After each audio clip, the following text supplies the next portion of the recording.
осознанно принимая гражданство Российской Федерации, торжественно клянусь соблюдать Конституцию и законодательство Российской Федерации, права и свободы ее граждан, исполнять обязанности гражданина Российской Федерации на благо государства и общества, защищать свободу и независимость Российской Федерации, быть верным России, уважать ее культуру, историю и традиции. Эти слова присяги произносит 28-летняя Миранда Пачкория, которая давно ждала этого события. Российское гражданство получила она и ее дети. Очень волнительны, долго ждали и очень рады. Спасибо всем, кто причастен к этому. И хотела бы, конечно же, чтобы и дети имели, так как они увлекаются спортом, там выезжают неоднократно. И было такое, что не смогла отправить ребенка по причине того, что у нее не было российского гражданства. И я очень рада, что и я получила, и дети получили. Сейчас получили мы с ней, а супруг с дочерью, со второй, сказали, что попозже будет. Тоже очень ждем. Первая процедура приведения к присяге соискателей российского гражданства прошла в торжественной обстановке. После произнесения слов в присяге соискателям вручили Конституцию Российской Федерации и памятные подарки. Ливану Зухба 26 лет. Молодой человек с большим нетерпением ждал этого важного дня. Отличное настроение, я ждал этого очень долго.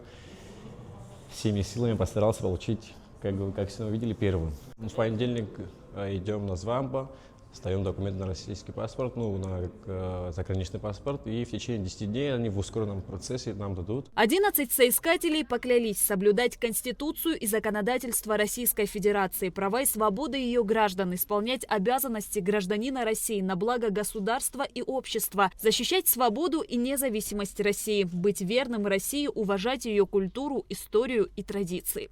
Для большинства населения наличие российского паспорта воспринимается как необходимость. В условиях, когда республику признает лишь ряд государств, включая Россию, российский паспорт помогает преодолевать искусственные барьеры.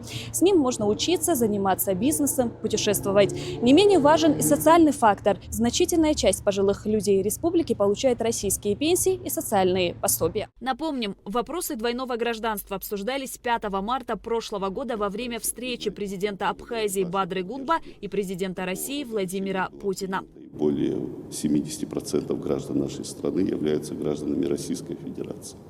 Есть люди, которые не успели воспользоваться такого рода возможностями. Если такая возможность есть, мы бы хотели, чтобы такая программа была реализована. Да, мы продолжим. Она, в принципе, это подготовлена, мы продолжим ее реализацию.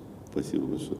И соответствующие просто там указания с коллегам направлю, и они вместе с вами доработают вопросы, которые, может быть, еще требуют внимательного к ним отношения, но мы продолжим эту работу. В рамках соглашения между Республикой Абхазия и Российской Федерацией о двойном гражданстве в соответствии с указом президента Владимира Путина от 17 мая 2025 года с прошлого года начали принимать заявления на приобретение гражданства Российской Федерации в упрощенном порядке. В начале этого года нам пришли документы, согласованные на первых 11 человек, которые были сегодня приглашены на процедуру при принесении присяги.